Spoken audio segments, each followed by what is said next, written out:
बहुजनों के मसीहा, बहुजन नायक, क्रांतिकारी, महान तपस्वी, महान त्यागी, बहुजनों के मार्गदर्शक और वैज्ञानिक से बने सामाजिक वैज्ञानिक मान्यवर साहेब श्री कांशीराम जी के त्याग और संघर्ष भरे जीवन की दास्तान हम आपके साथ साझा करते हैं। यह घटना साल 1982 में हरियाणा के मुस्तफाबाद शहर में घटी थी, जो अंबाला से 30 किलोमीटर आगे है। विधानसभा चुनाव के मद्देनजर अंबाला के आसपास के गाँवों में इसका आयोजन किया गया ताकि DS4 के माध्यम से चुनाव लड़ रहे प्रत्याशियों के पक्ष में प्रचार प्रसार किया जा सके। साहेब कांशीराम जी के नेतृत्व में पूरे भारत में लड़ा जाने वाला यह पहला विधानसभा चुनाव था। उपरोक्त तीनों सक्रिय कार्यकर्ता अपने वाहन से प्रचार करने के लिए हरियाणा पहुंचे। संयोगवश जिस दिन ये तीनों मुस्तफाबाद शहर में साइकिल रैली का नेतृत्व कर रहे थे, उसी दिन शहर में कांग्रेस पार्टी की रैली भी चल रही थी। कांग्रेस की रैली से पहले DS4 के करीब 100 कार्यकर्ताओं नारे लगा रहे थे,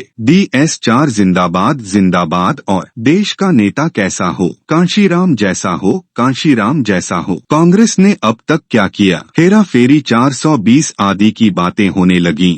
यह सुनकर कांग्रेसियों के पसीने छूटने लगे। जो कुछ कांग्रेसियों को नागवार गुजरा और नतीजा यह हुआ कि पूरा मुस्तफाबाद शहर DS4 कार्यकर्ताओं से भर गया। कांग्रेस के कार्यकर्ता DS4 के कार्यकर्ता के पीछे पड़ गए। अमन कुमार नागरा भी जान बचाकर भाग गए। गुरपाल चंद सरोआ से भागा नहीं गया और उन पर कांग्रेसियों ने हमला कर दिया और फिर उसे हरियाणा पुलिस को सौंप दिया। वहां से ओंकार सिंह, झम्मट और मास्टर राम लुभाया ने भी भाग निकले और एक फार्म हाउस में छिपकर वह अपनी जान बचाने में कामयाब रहे। लेकिन खेतों में छोड़ी गई गाड़ी की भनक कांग्रेसियों को लग गई और उन्होंने पूरी गाड़ी में तोड़फोड़ कर उसे हरियाणा पुलिस के हवाले कर दिया और हरियाणा पुलिस उस गाड़ी को ले आई और थाने में बंद कर दिया। घटना के तुरंत बाद पुलिस ने पूरे हरियाणा में अलर्ट जारी कर दिया कि पंजाब के 3 बड़े आतंकवादी हरियाणा में घुस आए हैं। इनमें से एक को गिरफ्तार कर लिया गया है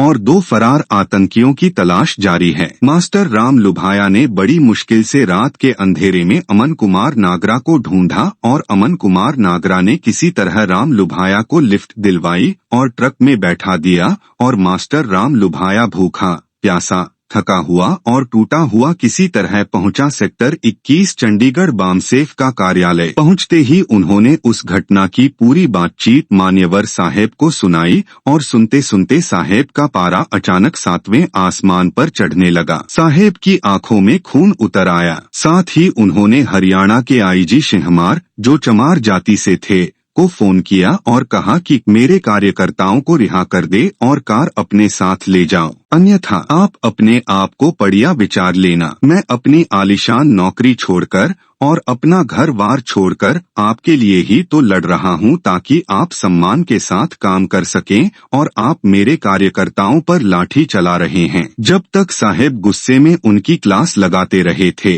पुलिस अधिकारी माफी मांग रहा था। वह यह भी अनुरोध करते रहे कि सर कृपया फोन रख दीजिए, मैं सम्मान पूर्वक अभी आपके कार्यकर्ताओं की रिहाई का आदेश देता हूं। हुआ यूं कि सुबह सूर्य अभी निकला भी नहीं था कि हरियाणा पुलिस के IG सिन्हामार ने खुद गुरपाल चंद सरोआ को सम्मान पूर्वक गाड़ी में बिठाया और चंडीगढ़ साहेब के हवाले कर दिया। कुछ देर बाद हरियाणा पुलिस के जवान गाड़ी लेकर आए और बामसेफ के कार्यालय के सामने खड़ी कर दी। साहेब का इतना खौफ था कि किसी भी पुलिस अधिकारी या प्रशासन साहेब से बात करने की हिम्मत नहीं करते थे। साहेब की एक और खासियत आपको बता दूं कि साहेब का दिमाग कंप्यूटर की तरह बहुत तेज था।